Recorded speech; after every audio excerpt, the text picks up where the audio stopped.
so much for joining today. So you signed up for this webinar, so you already know the topic, but we will be going over tips, tricks, preparation for Amazon Prime Day. So let me go ahead and get started. As we know, Prime Day is one of the biggest retail shopping holidays. It rivals, Black Friday, the holiday season. So it is a really important one on Amazon, and there's actually quite a bit of prep that goes into making sure that it is a good one, and that is exactly what we will be going through today. If you haven't been to my webinar before, a little bit about me, like Adrienne said, I'm the co-founder and head of marketing for Broadleaf Digital, and we're a boutique agency. We focus on growing brands on Amazon. Myself and our other founding member, we have a lot of background in CPG, which is, how we kind of ended up being with Naturally New York and having a little bit of our expertise within the grocery category. But we, have a range of clients in different categories, not just grocery. I really love working with purpose-driven brands and helping them grow on Amazon, which is one of the most important, but also one of the most challenging e-commerce platforms in the world. All right, let's get into it. So first of all, why does Prime Day matter? I wanted to look back at some numbers from last year and why we are doing this in the first place. So last year was Amazon's 10-year anniversary for Prime. It was their biggest Prime Day yet. This year, they are going to 4 days. So that is the first time they have done that. Traditionally, Prime is a day. Last year, 2 days. This year, 4 days. So it will be absolutely insane. And they're expecting really big numbers. Last year, over those 2 days, they generated $14.2 billion in sales. And that is up from 2023. Independent sellers, so not coming from Vendor Central, not coming from Amazon. We sold over 200 million items during those 2 days of Prime. And then the average order basket is about $60, but most Prime Day shoppers actually shop a few times during Prime Day. So really that kind of goes up to about $150 total that customers are able to spend during Prime. So we have really big numbers. We have a lot of competition, which means we want to optimize and prepare for Prime and not just cross our fingers and hope for the best. For the agenda today, we'll be going over a few different things. One is just planning. So all of the steps beforehand, we want to talk about inventory, making sure your listings are ready to go, reviews. Then once we've cleaned everything up, let's talk about advertising. Then we'll head over to the promotion strategies that we want to cover. And then post Prime Day momentum, which is really why we're doing all of this. So we're not just throwing on a discount, hoping for a good couple of days and then moving on. There's really a strategy behind why we prioritize Prime Day, and we will be getting into that. And then at the end, I will open it up to Q&A, so definitely take notes. I'd love to hear in the Q&A section, like any challenges you've had with Prime in the past, any questions you have for Prime this year. All right, let's get started. So inventory planning. Inventory planning, we need to start early, and I'm talking now. So after this webinar, please look at your inventory and really start thinking about it, because May 25th, but that's next week, that is next Sunday, that is when you want to be sure that inventory is getting picked up and being sent to Amazon. So that's soon. So for inventory planning, you want to do a little bit of forecasting. Definitely look at last year if you did participate in Prime. And also look at, are you going to be boosting your ad spend, which I do recommend, and we will be going over, to kind of forecast and think of what you want to send in for Amazon inventory. If you don't really have an idea, and this is maybe your first year committing to Prime, I would say send about 20 to 30% more than what you generally see on an average month. On a note with that, though, is to check your capacity manager. So Amazon recently, unfortunately, cut capacity for pretty much all sellers, which means if you used to be able to send 10 pallets, maybe now you can only send 6. So you do want to look at what's available, and you want to really focus on stocking your top movers, your top sellers, versus, overstocking on something that you might be sitting on for 10, 12 months. So like I said, write down May 25th. That is your shipment cutoff that you should keep in mind on when to send an inventory. And then I have 2 crucial dates here, and I will be referencing quite a few different dates. I recommend taking a quick screenshot or a picture of these. I know that they'll also be sending out the deck after this webinar. So these are important dates to keep in mind, and Amazon is not one to grant you an allowance if you missed the date. If you missed it, too bad, so sad. So definitely keep these dates in mind. If you are sending FBA shipments to Amazon with a minimal shipment split option, It needs to be arriving at Amazon by June 9th, which is where that May 25th send out day is coming from. And if you are doing the optimized shipment split, it needs to arrive by June 18th. And that just gives Amazon enough time to get everything checked in. They have not announced the July dates yet for Prime, but we're assuming it will be about mid-month. And so that gives them enough time to get everything checked in, because worst case scenario is you prep, you do all of this work, and then your inventory is stuck in receiving and you miss all of the Prime Day momentum. So keep these dates in mind. All right. Now that we have inventory, we can actually commit to Prime.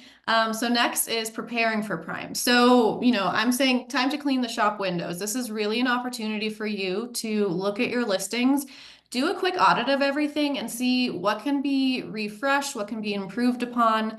Amazon is highly competitive, so we want to make sure we're putting our best foot forward. And, this is one of the biggest shopping periods of the year, so we want to make sure we have everything optimized. So that starts with your visual assets. And I could go into a several hour long meeting on page optimization, so I'll keep it pretty broad here.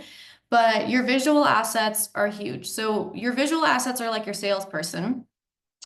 People are visually forward shoppers on Amazon. So they're most likely not going to read all of the text in your bullet points, but they will be looking at the first several images on your listing. So look at those and see if there's anything you can change. If you have the world's nicest brand photography, you have gorgeous product photography, lifestyle images, but you're not putting some text on top of that to turn it into an infographic, you are missing out. You have to add a little bit more information to that, a little bit more context to your images for them to truly be optimized and to really drive conversion. So think of the flavor, perhaps. Think of what differentiates you. Think of the health benefits. Anything like that, you should be putting into an infographic. So review your listings. Make sure you have some really strong visual content. Also, if you have a video, definitely upload it. I know video production can be pretty time consuming and pricey, but you can just have one video that you have for all of your listings that maybe speaks to your brand, speaks to the why of your brand. So having a video is a really great recommendation to having a fully built out listing. Next is going to be your keyword-rich copy. So your title, your main image and your title is all that shoppers will see when they are on a search results page. If your title is not optimized, again, you'll be missing out on clicks. And the person who has the optimized title will be getting that traffic instead. So looking at your title and really making sure you're hitting your important keywords, that you're hitting a higher character count. So in this case, actually, this is Busty Lush, one of my favorite non-alc brands. And they could just say Busty Lush non-alcoholic mocktail and leave it at that. But that is wildly unoptimized. We want to make sure we're hitting all of our other important keywords. We want to make sure we're calling out flavor. We want to make sure we're calling out size, pack size, can size, if it's only one. So really look at your title to make sure that it is as informative as possible without being messy and, keyword stuffed. Next is our brand story, A+ content, storefront. Again, very similar notes to images. Do a little bit of a check on those, look through them, see, are you using old images of an old brand version, or have you done a rebrand and you need to update? So just take this opportunity to look through and just give yourself a little bit of an audit and a refresh, kind of like a spring clean. See how you can update anything and improve it. And then a really big note for you guys is actually mobile first. So, over the years, we have been seeing more and more the percent of sales coming from mobile versus desktop. For Prime last year, 50%, or actually a little bit over 50%, purchased from mobile. And so when you are creating these infographics and your visual assets, sometimes those look awesome on a desktop, but you can't even read them on mobile. So I really want to remind you to open up your listings on your phone and pretend like you're a shopper, go through the whole thing, look at the images, look at your storefront on mobile. Is it easy to read? Is it easy to navigate? So, it's easy to kind of overlook mobile optimization for a marketplace that already has an app and everything, but your images can look very different from mobile to desktop. So definitely take a look at your mobile as well. Now that we've kind of dusted the cobwebs away and you have your listings beautifully optimized, your images are fresh, you feel really good about everything. Next is looking at reviews. So shoppers compare, and if your listing is a 3.8 and your competitor is a 4.2, they're going to shop with your competitor. Again, using this pre-prime period to really look at everything on Amazon and to do a little bit of a refresh. I highly recommend looking at the voice of the customer on the back end of Amazon. If you don't click around in there, there's some really amazing information. Voice of the customer takes information from your refunds or returns. It takes it from reviews. It takes it from customer service messages. So they gather information from several different points on the platform and they put it together into kind of this like diagnostic style page where you can see what are kind of the main issues that people are seeing. Like, what does this all boil down to? So maybe it could be something as simple as you have a lot of reviews because your listing copy doesn't totally explain what the product is, right? And so then that's a super easy fix. You want to go in, make sure you hear what people are saying, look through voice of the customer, look through your reviews, and then update your listing copy to maybe reflect better how your product is used, what it tastes like, what it's good for, things like that. So we want to flag and fix any of these low performing ASINs where we can. Another thing with reviews is to really look at the parent-child variation. So let's say you have all of your listings by flavor together into one parent, but one of them does really well. One of them is like a 4.5, it crushes it, it's your number one. And then a few of the other ones are actually really low rated, maybe they're in the threes. When you have them all combined together, it could be that they're actually bringing down the performance of your top performer. So in that situation, it might make sense to actually break them up. In other situations, when what I see mostly is that actually we're not optimizing by putting parent and child variations together. So let's say, again, you have 4 different flavor variations. They all have, a decent amount of reviews. If you put those all together into a parent, now you're boosting your overall review count, which again, will help a lot with sales conversion. So looking to evaluate your parent-child variations. Does it make sense to break them up? Does it make sense to put them together? And then once you've kind of had a chance to look through your reviews, see if there's anything you can update on your listings. Adding in more reviews, always fantastic. So some things you can do on Amazon is the Vine review program. I know that this one's a pretty basic one that most people generally tend to cover once they launch. But again, look and see, are there any SKUs that you missed that could use the Vine review program? You can also send follow-up emails on Amazon. Now, this is a manual process. We use software to automate it actually, but you can go into your orders and you can request anybody who has purchased to write a review. And it's a pre-written message. You can't really change it. But again, these are little things you can do to try to increase your review velocity. The more reviews you have, the better your sales will be. It's as simple as that. As for off Amazon, you can always reach out to friends and family, post on social, do some email, say, you're building your reviews on Amazon. If you could please purchase and leave a review, anything like that. Keep in mind, we will likely be running a discount on Amazon for Prime Day, right? So you don't want to push too many people to purchase if it's going to be 20, 30% off in a month or two. So these are some things that you can start to look at on how you can improve your actual reviews. All right, now that we have this beautifully created listing page, we've taken steps to improve our rating average. It's time to look at advertising. As we all know, Amazon is very much pay to play. If you search on Amazon for whatever it is, in this screenshot, I searched for healthy soda. The very first banner at the top, that's an ad. The very first row of results, those are ads. More than 50% of the listings on a page are going to be coming from advertising. So you cannot rely on organic alone to really make your sales visible.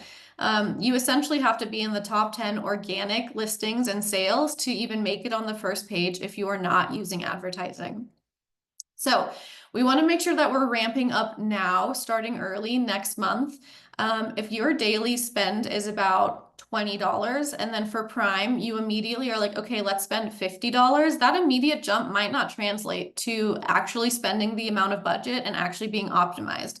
So we want to kind of start warming up that spend by slowly increasing to what we want to be spending for Prime. That will also really help with building relevancy. It will really help with building your sales rank a little bit as we go into Prime. There's two types of ad campaigns that I really recommend to run around Prime. We have sponsored product. Those are your conversion ones. Those are the squares down here at the bottom. As you can see, they say sponsored. So those are conversion. I usually say 80 to 90% of my budget I like to put towards sponsored product. Then the sponsored brand at the top, that's your banner ad. And that one is really great for building discovery, building your brand. You can add in a headline, so you can actually add in a little bit of context. Let's say you're targeting low sugar shoppers, people who want to limit their sugar intake. Now you can add that into your headline. So, making sure that you have a nice, diverse set of ad campaigns to target important keywords, competitor ASINs. On that note, you need to also be defending your brand, because even though you might be showing up organically for your name, as we see, everything at the top is all organic, is all advertising listings. And other sellers will be bidding against you, whether it is an auto campaign or whether they are strategically targeting your brand name, they are bidding against you. So you need to defend your brand and also bid on your own branded keywords, on your own ASINs. Next, for Prime, let's really focus on our proven converters, right? So Prime is not the time to try to move through some overstock you have on a very low performing SKU. We can do that off Prime, but during Prime, you really want to use that boost as a way to bring in new shoppers to your brand and as a way to boost your sales rank into Q3 and Q4. So now is not when we want to try to discount and move out a bunch of stuff that we know doesn't taste good or had an issue with production. So really focus on your high converters. That'll also help you with your return on ad spend. And again, just boost the overall effectiveness of the effort you're putting into Prime Day. And then a couple last things to note. So you can actually set budget rules on Amazon on the campaign manager. And during Prime, because of this major influx in traffic, it is not uncommon for you to run out of ad spend way early. So you might normally be able to stretch your $20 day budget throughout the whole entire day, but during Prime, that might be done by 11 a.m. Which is not great, right? We don't want to completely fall off advertising by 11 a.m. when people will be shopping for 4 days straight throughout the day. So setting budget rules on the campaign manager to tell Amazon, hey, on these days, we can spend 100% more of our set daily budget. And then last note is I really recommend monitoring your advertising throughout the day, hourly if you can, a couple times throughout the day. Again, like I said, it's not uncommon for you to completely run through your budget in a very fast, like in a few hours, especially when Prime starts. So keep an eye on budget. If you are blowing through your spend, maybe look at your cost per click. Maybe you want to bring that down a little bit. If you're not showing up for any advertising when Prime starts, maybe you want to increase your cost per click a little bit. So this is definitely something that you want to be looking at manually, just to make sure that, again, you are actually popping up. All this effort you have put in for planning for Prime is actually going to pay off because your ads are actually showing. All right, to the next. So I think this is, probably one of the big pieces of why we're all here and what we want to learn about. So deals. Again, now that everything is prepped, you have a really clean listing, you have your advertising campaign strategy ready to go. Let's look at the deals. There are 4 main promotions that you can run during Prime Day, and I will go through each. This is a slide I highly recommend taking a screenshot of. This is great for down the line. Like, this is just a really great one to have as a reference. So the first 2, Best Deal and Lightning Deal, those are going to be your highest visibility deals that you can offer. They are also the highest cost to participate. A best deal is $1,000, and your deal is the whole entire duration of Prime Day. So in this situation, it will be for 4 days. With best deals and lightning deals, they are both invite only. So not everybody has access to these deals. So you can always first check on the back end of Seller Central if you can even sign up for these. With the best deals and lightning deals, you're showing up on the deals page. So when people log in for Prime Day shopping, they can go to like shop Prime Day deals, and then you will be on that page. You will also have the Prime Day badge on your listing.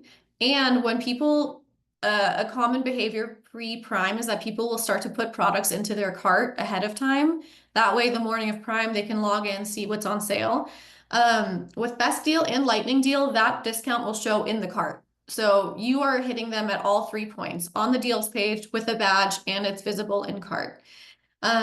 Lightning Deal differs because it is lightning fast. So it is for a few hours. You don't get to pick the time frame. Amazon does. You essentially will sign up to participate. It's $500 per deal here. You get the same visibility. It is also invite only, but you kind of have that limited time urgency to it so that people can see, oh, I only have, 10 hours before the deal runs out. I need to buy now. So that urgency, as we know, really helps kind of incentivize purchase ASAP. The next one is my favorite one.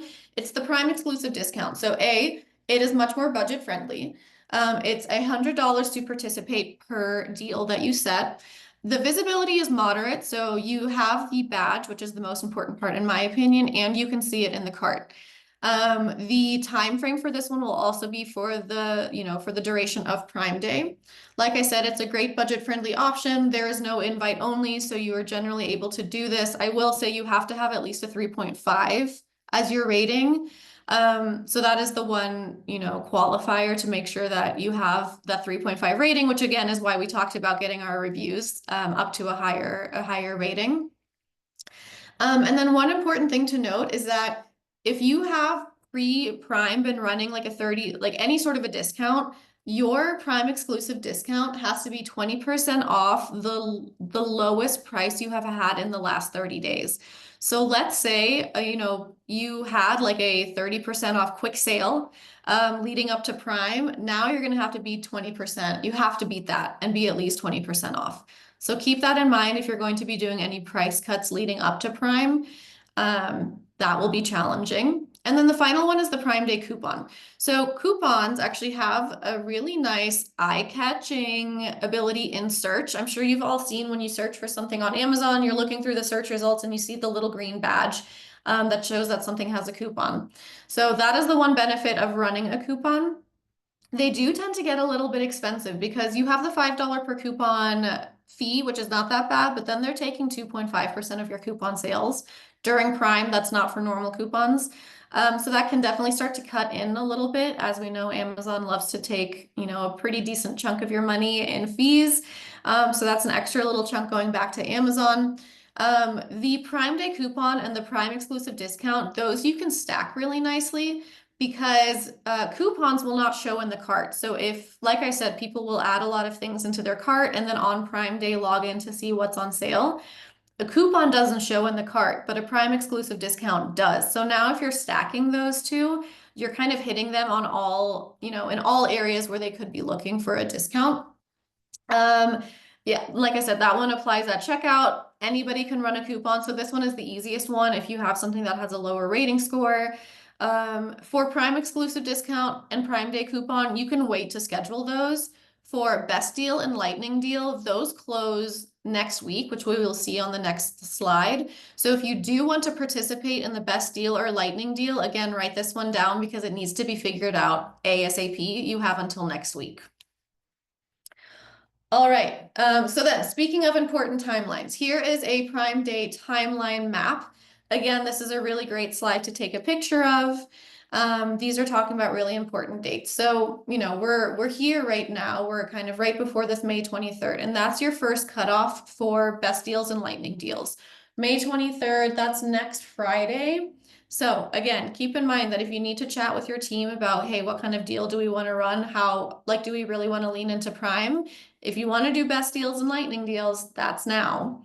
Then next up is making sure that we are sending an inventory in time. Like I said, May 24th, May 25th is really when you want to make sure everything has been picked up. That gives you about 2 weeks from pickup to drop off at Amazon. Sometimes it can take 2 days, sometimes it can take 2 weeks. So we just want to be safe here.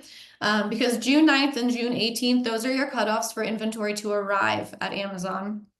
If you are sending in small parcel, that usually gets checked in a lot faster, so that gives you a little bit of wiggle room. But if you are sending in pallets, start planning that now and get it sent out next week. Then when we get to late June, by then you should have everything optimized. Your listings should be fully optimized, your images are updated, and now is the time to start thinking of off-platform support. So you're running these deals and you don't want to just rely on Amazon traffic alone. You want to be pulling in traffic from your own community. So just like you would if you were running a Black Friday deal on your website, do an email campaign, do a social campaign to let people know that now is the time to stock up or now is the time to purchase with a discount. And then mid-July, we don't know the dates yet, but that is Prime. Yay, we made it. So I'm assuming it will be mid-July. Sometimes Amazon likes to change things up. We don't know exactly, but all we know is that this period is 4 days, which is the longest Prime day that has ever existed. Okay, and then post Prime Day momentum. This is the important piece, and this is why we are doing everything that we are doing.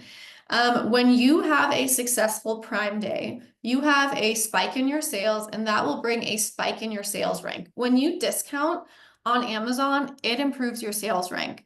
And at the end of the day, everything is tied back, like your performance, everything, your advertising. The better your sales rank is, the better your overall performance. So when you have a successful Prime, that will spike your sales rank and you can ride that out for several weeks, sometimes several months, if you know how to plan for that correctly. So one is making sure that you do not run out of inventory. That is the fastest way to ruin that spike in sales rank that you had. So not only are we planning for Amazon's Prime Day with inventory, but we also want to make sure we're not going to sell out completely and then be out of stock after Prime. So that's a really big one.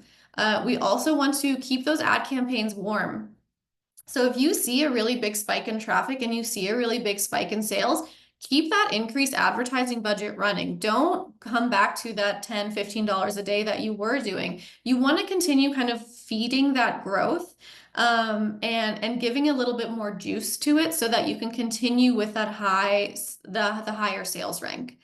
And then finally, one really great strategy to use after Prime is to do some retargeting.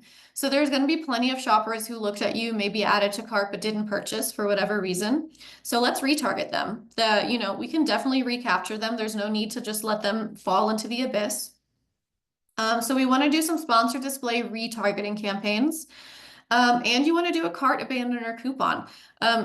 Something to look at in general, Prime Day aside, is you probably have a decent chunk of cart abandoners. And retarget them. I mean, that is a warm lead, right? Like they had enough interest to put it in the cart. Something stopped them. Maybe they forgot. Maybe they got distracted. Maybe a competitor spoke to them. But either way, let's retarget them with a coupon. Doesn't have to be anything major.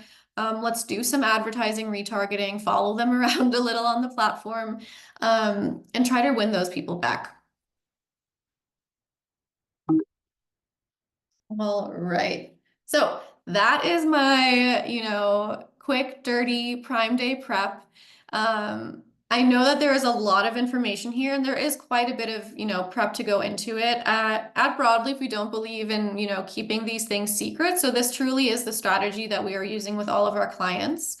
So I hope there was some really useful information for you. If this feels like a lot for you, definitely reach out. So, we are always open to having conversations. We would be happy to do a listing audit for you where we look at your listings and say, hey, like these are the areas that you can really improve upon. And then keep in mind that Prime Day is one sale period out of the year. So this all needs to happen again leading into the holidays. In Q1 and Q2, what we're doing is optimizing for this kind of lower traffic period. So there's always something to be done on Amazon. And a lot of this strategy applies to other periods on Amazon, but it's just about, tweaking it, knowing the specifics for whatever this sales period is, in this instance, Prime Day. So please reach out. I have my email here. You can find me on LinkedIn. We have our website where we have a case study if you want to know a little bit more. If you want to reach out there, we have our pricing. But I would love to hear from you all. Message me on LinkedIn. And then for now, I'd really like to just leave it open to some Q&A. So if you have any questions that you've been thinking of, please throw it in the chat. You're also welcome to unmute yourself and ask it directly. Hi, this is Reggie at New England Fancy Food. Um, Hi, Reggie. okay, thank you so much for this session. This has been excellent for us. We were just registering Oh, great. for Amazon. But anyway, my quick question is, how do perishables and things like frozen food enter into this equation in terms of the schedule? Yeah. So I'll start with Frozen first because that one is its own challenge for Amazon. Through Seller Central, you could sell Frozen if you are fulfilling yourself. So it would not be an FBA item, you would be going FBM, which does bring some challenges because Amazon really, the algorithm really pushes for the FBA Prime badge items. So it's not to say that you can't sell Frozen that way, but usually conversion is going to be a little bit lower. So that is hard. You can still set the Prime discount and the Prime coupon. You will not be eligible for the best deal or the lightning deal. Um, and then really Frozen is best when you can get into Whole Foods and then you are selling Frozen through Amazon Fresh or through Whole Foods, which those are invite only, so that's not something that you can sign up for. So that's Frozen. And then, sorry, Reggie, what was the first piece of that one? Remind me. Oh, perishable. Yes, yes. Yeah. Really, my question was about frozen, but I'll certainly take Oh, yeah. information about perishable. Absolutely. So, I mean, Thank you. with all food items, we have expiration dates on them. That's part of the rules of sending it to Amazon FBA. So, if it's not a frozen item, if it's shelf stable and you can't send it to Amazon, my really big recommendation is to not send more than 3 months worth of inventory. That's really just my big note on that. And I like to say have at least 6 months of an expiration time frame before the products are expired because leading up to expiration, Amazon will remove them and send them back to you, which is a, huge waste of money. It's such a bummer. So be really smart about not overstocking any perishables at Amazon. And at the end of the day, it's not your warehouse, so you can't control it. So that's why I always like to be a little bit more careful when it comes to items with an expiration date. Great. Thank you very much. You're so welcome.